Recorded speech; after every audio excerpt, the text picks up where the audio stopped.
नमस्कार साथियों, आप लोगों का स्वागत है गज केसरी बायो क्लासेस में। और आज हम बीएससी फर्स्ट ईयर के बॉटनी के एंथोसिरोस चैप्टर को देखेंगे। एंथोसिरोस जो है वो हॉर्नबर्ड कहा जाता है इसे।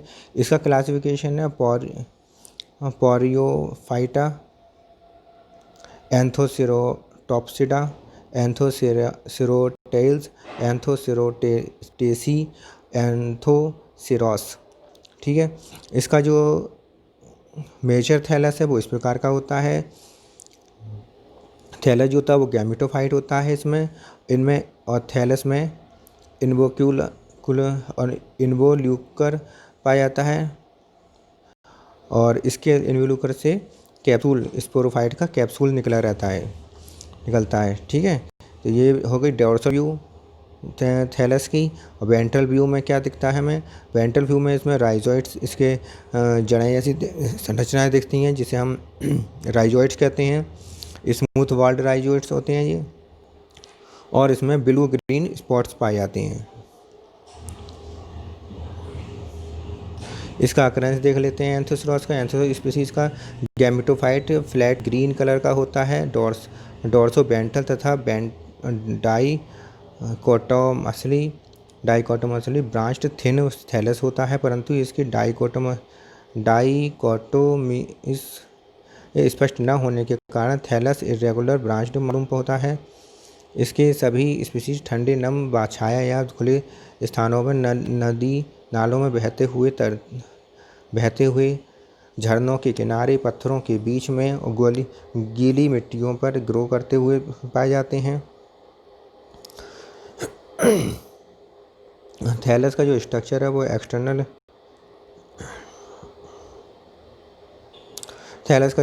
उसमें एक्सटर्नल मॉर्फोलॉजी में एंथोसिरोस स्पीसीज का flat blue thin dorsoventral रचना होती है, जिसमें डाइकोटोमस ब्रांचिंग बहुत स्पष्ट दिखाई नहीं होती है। पर यद्यपि यंग थैलस की डोर्सल सरफेस बिल्कुल स्मूथ होती है, परंतु एंथोसिरोस क्रिस्पुलस में डोर्सल सरफेस वाल्वली वेंट, जबकि एंथोसिरोस पंक्टिया में, परंतु मेजर थैलाइस के डोर्सल सरफेस पर निकलते एक या अधिक ग्रीनिश मिडल लाइक इरेक्ट संरचनाएं पाई जाती हैं, जो वास्तव में स्पोरोफाइट्स के कैप्सूल्स होते हैं।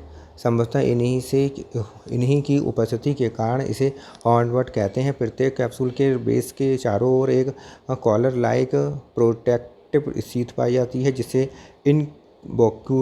इन्वोल्यूकर कहते हैं। थैलस के वेंट्रल सरफेस पर कहीं कहीं वेरिएबल शेप तथा साइज के सम डल ब्लू ग्रीन स्पॉट पाए जाते हैं, जो वास्तव में थैलस के अंदर धसी हुई म्यूसिलेज कैविटी का संकेत देते हैं। इसमें नॉस्टॉक स्पीसीज एक एंडोफाइट के रूप में पाया जाता है। इसके अतिरिक्त वेंट्रल सरफेस से निकलते हुए अनेक unicellular tubular unbranched smooth walled rhizoids पाए जाते हैं। इस केस में ट्यूबरकुलेटेड राइजोइड्स तथा स्केल टोटली एब्सेंट होते हैं।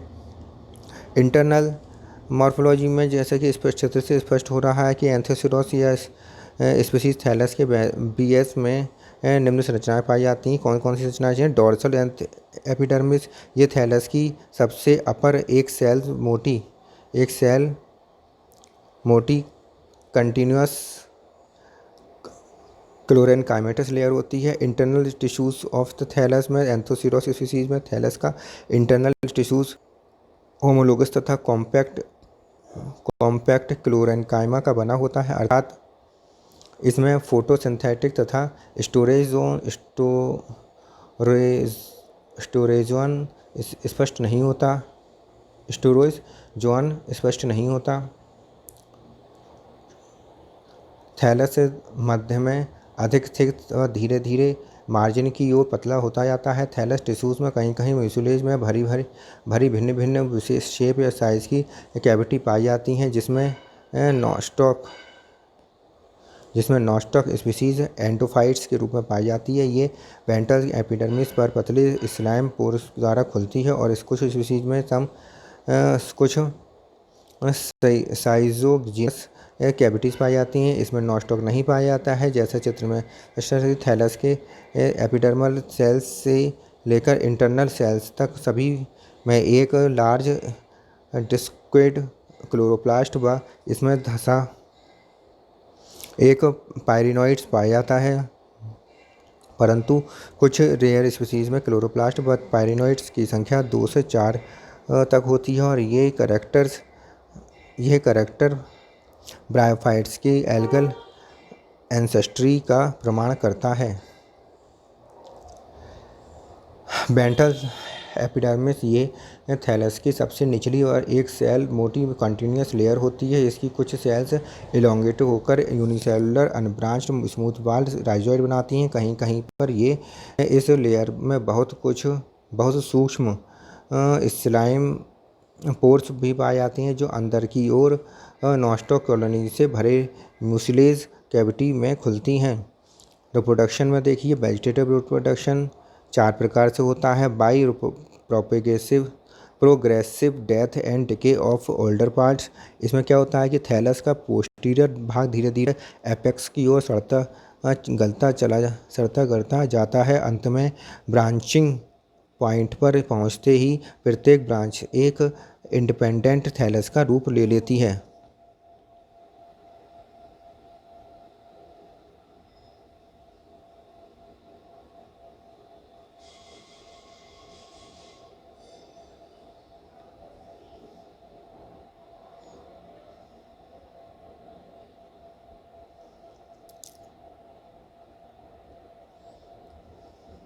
परंतु ये थैलस मेथड एंथोसिरोस स्पीसीज में लीवर वर्ट की अपेक्षा लेस कॉमन है। बाई ट्यूबर्स द्वारा एंथोसिरोस में कुछ स्पीसीज में थैलस के एपेक्स पर या मार्जिन पर, डोर्सल साइड पर या वेंट्रल साइड पर कुछ स्मॉल फूली हुई मल्टी सेलुलर रचनाएं पाई जाती हैं जिसमें बहुत अधिक फूड स्टोर रहता है। इन्हें ट्यूबर्स कहते हैं। ट्यूबर्स स्ट्रक्चर, यह स्ट्रक्चर स्टार्क्ड व सेसाल दोनों प्रकार का हो सकता है और प्रत्येक ट्यूबर पेरेंट्स थैलस के डिटैच होकर अनुकूल परिस्थितियों में एक नया थैलस बना लेता है, जैसे कि Anthoceros laevis, Anthoceros himalayensis, Anthoceros erectus.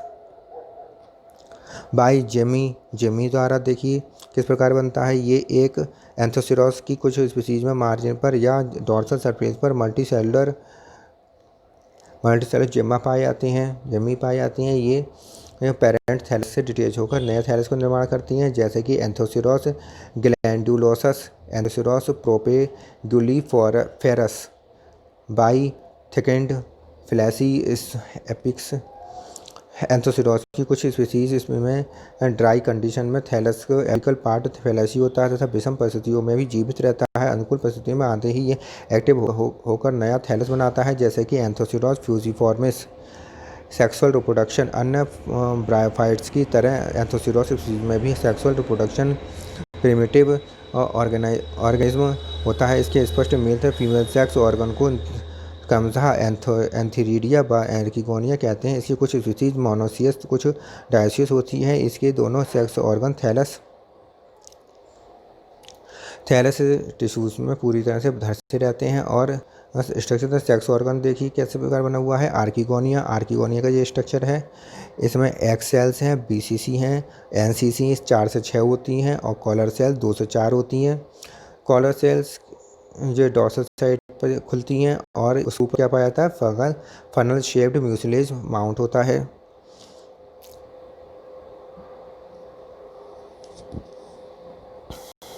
जैसे कि इस चित्र से स्पष्ट है कि आर्किगोनिया थैलस के टिश्यू में पूरी तरह से धंसा हुआ आता है, केवल इसके कॉलर सेल से ऊपर निकले हुए दिखाई देते हैं। प्रत्येक मैच्योर आर्किगोनियम में सेसाइल फ्लैस्क शेप्ड संरचना पाई जाती है, जिसे हम फूला हुआ फर्टाइल वेंटर। एक 3 सेल्स लॉन्ग सेसाइल नेक होती है। इसके एपेक्स पर 2 से 4 कवर सेल्स होती हैं। कैनाल में 4 से 6 एनसीसी पाई जाती हैं। वेंटर में सेसाइल स्टेराइल वीसीसी तथा एक लार्ज एग पाया जाता है। बेंटर के जैकेट का निचला भाग निश्चित रूप से थैलस के सेल्स का बना होता है, परंतु बेंटर के शेष जैकेट की ओरिजिन स्पष्ट नहीं होती है। आर्किगोनियम के मेचर होने के साथ साथ ही एक फनल शेप्ड म्यूसिलेज माउंड पाया जाता है जो माउथ के चारों ओर बना रहता है। एंथीरिडिया जो कि मेल होता है वो इसके बारे में देख लेते हैं। एंथोसिरोस स्पीशीज में एंथीरिडिया भी पूरी तरह से थैलस में धंसे हुए एंथीरिडियम चैम्बर में पाए जाते हैं।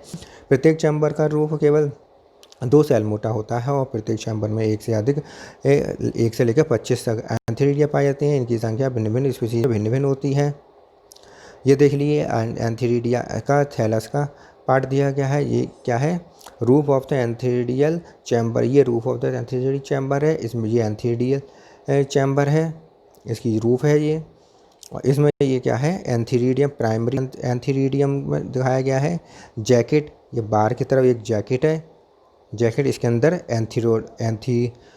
एंडोसाइट्स हैं और ये स्टाक है, इसका ये स्टाक है, ठीक है।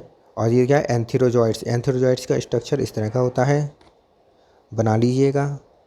अधिकतर स्पीशीज में प्रत्येक चैम्बर में पाए जाने वाले एंथीरिडिया में से कुछ प्राइमरी व कुछ सेकेंडरी होते हैं, परंतु एंथोसिरोस हिमालयंसिस में प्रत्येक चैम्बर में केवल 1 से 4 प्राइमरी एंथीरिडिया पाए जाते हैं, परंतु एंथोसिरोस इरेक्टस में एंथीरिडिया की संख्या 22 से लेकर 22 तथा एंथोसिरोस पंक्टेटस में एक ही चैम्बर में 25 एंथीरिडिया पाए जाते हैं। प्रत्येक एंथोसिरोस में केवल एक लॉन्ग मल्टीसेलुलर स्टेराइल स्टाक पाया जाता है तथा एपेक्स पर पाउच लाइक बॉडी पाई जाती है। बॉडी का जैकेट एक सेल मोटा होता है और इसके अंदर की ओर अनेक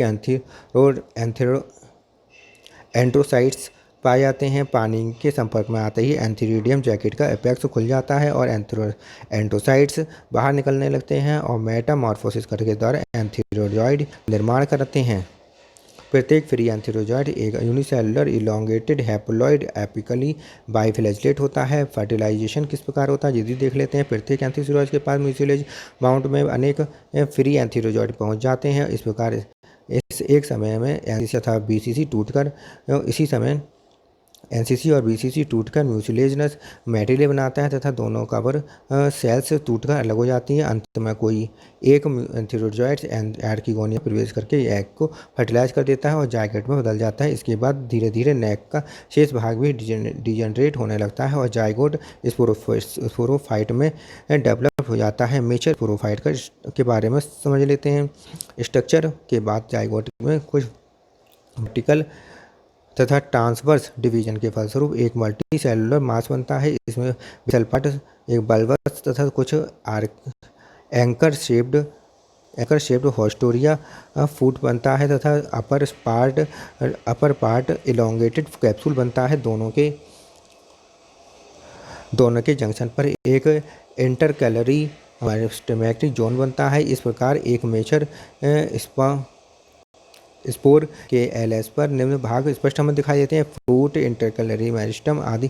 पहले हम डायग्राम देख लेते हैं। एवरेस ये बना है मेचर स्पोरोफाइट का डायग्राम। ये फूट है इसका, ये इसका फूट है और ये इनवोल्यूकर है। इनवोल्यूकर में ये वाली जो मसल्स हैं इन्हें कहते हैं मेरिस्टमेटिक जोन्स कहते हैं।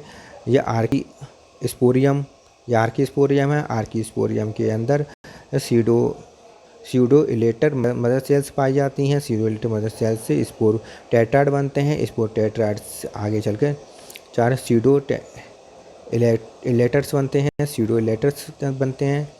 यहाँ पर ये स्टोमा दिखाया गया है। एपिडर्मिस में सबसे बाहर की लेयर होती है। ये फ्री स्पोर्स दिखाए गए हैं। फ्री स्पोर्स बनने के बाद फ्री स्पोर्स हो जाते हैं। जैसा कि ये डेहाइसेंट कैप्सूल दिखाया गया है। डेहाइसेंट कैप्सूल की जो बाई के रूप में यूनाइटेड एट द एपेक्स पर ये यूनाइटेड जो दोनों बाल्स एपेक्स पर जुड़े हुए रहते हैं। और during the columella drawing columella, ये ड्राइंग कॉलुमेला है इस तरह से दिखाते हुए ड्राइंग कॉलुमेला। और डेहाइसेंट स्लेट्स हमें दिखाई गई है, इसमें देखने को मिल रही है। फूट के बारे में देख लेते हैं। जैसा कि चित्र से स्पष्ट है कि कि यह स्पोरोसाइट एक बेसल स्टेराइल हॉस्टोरियल तथा थैलस टिश्यू का बना हुआ बेसल बल्बस होता है। इंटरकलरी मेरिस्टम ये जोन वास्तव में कैप्सूल तथा फ्यूटिक्स के माध्यम से एक्टिवली डिवाइडेड सेल्स की पतली पतली पट्टी के रूप में बाहर की ओर स्पष्ट दिखाई देता है। इसके लगातार ट्रांसवर्स डिवीजन होता है, ऊपर की ओर नई सेल्स बनती हैं नीचे, और जिनके कारण कैप्सूल की लंबाई में इंटरकैलरी ग्रोथ होने लगती है। इस प्रकार थ्योरेटिकली कैप्सूल की ग्रोथ अनलिमिटेड होती है।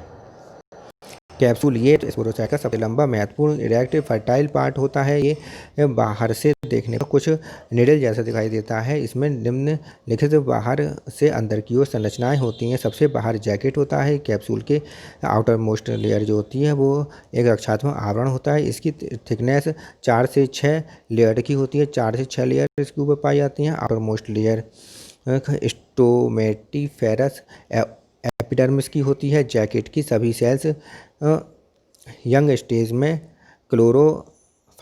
क्लोरोफिलस होती हैं। ये एम्फीथीसियम से बनती हैं। दूसरा है कॉलुमेला।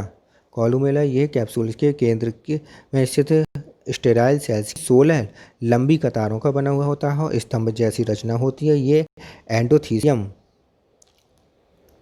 से बनने वाली अकेली रचना होती है। इसका कार्य कैप्सूल के डाइसेंस में हेल्प करना होता है। स्पोरोजिनस टिश्यूज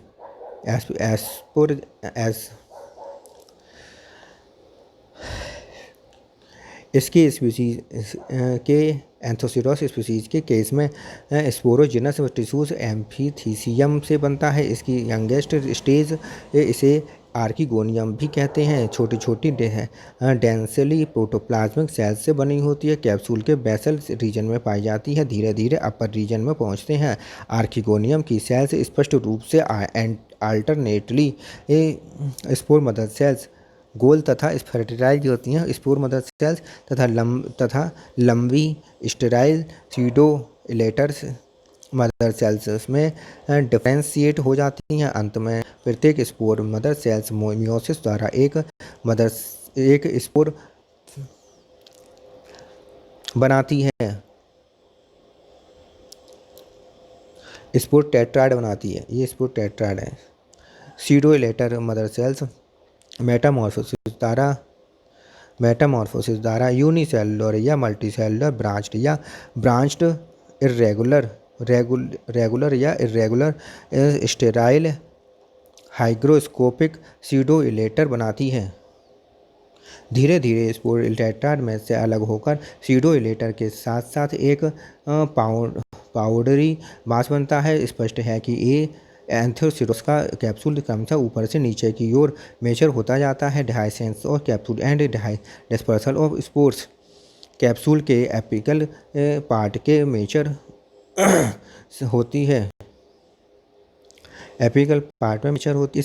इस पार्ट का रंग ब्राउनिश हो जाता है तथा स्पीसीज के अनुसार ये एक भाग क्रमशः 1 से 4 पूर्व निर्धारित लॉन्गिट्यूडनल लाइंस पर फटकर 1 से 4 लॉन्गिट्यूडनल डाइसेंस स्लाइड बनता है। परंतु फटे हुए जैकेट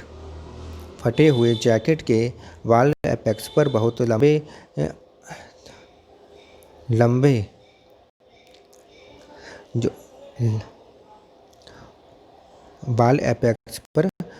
लंबे फोरेम तक जुड़े रहते हैं। इसके साथ ही साथ डाइक्लोमेला भी एक पतली रस्सी जैसी संरचना के रूप में निकल आता है। तो इस प्रकार जैसे जैसे कैप्सूल ऊपर से नीचे मेचर होता जाता है वैसे वैसे डाइसेंट स्लिट भी ऊपर से नीचे की ओर बढ़ने लगती है। वास्तव में ड्राई कंडीशन में मेचर कैप्सूल्स जैकेट सूखकर सिकुड़ता है तथा dry pseudo elater hygroscopic movement के कारण जैकेट पर दबाव डालने लगता है। फलतः पूर्व निर्धारित स्लाइड्स पर ये फट जाता है और लाइंस पर ये फट जाता है। फ्री स्पोर्स विंड द्वारा हवा द्वारा डिस्पर्सल कर दिए जाते हैं।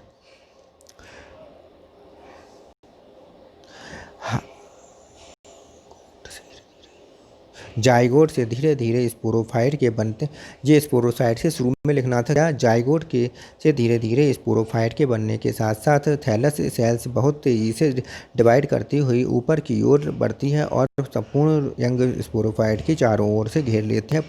कुछ समय बाद नियरिंग मैच्योरिंग स्पोरोफाइट बहुत तेज़ी से बढ़ने लगता है, फलता है, एक बाहर रक्षक आवरण को फाड़ता हुआ बाहर निकलता है और ये फटे हुए आवरण को हम अवशेष को एनवोल्यूकर कहते हैं, जो मेचर स्पोरोफाइट के बेस के चारों ओर एक कॉलर के रूप में पाया जाता है। ठीक है, इतना बात हमें क्या लिखना था, मेचर स्पोरोफाइट के शुरू में लिखना था। ठीक है, इसके बाद आता है स्पोर्स।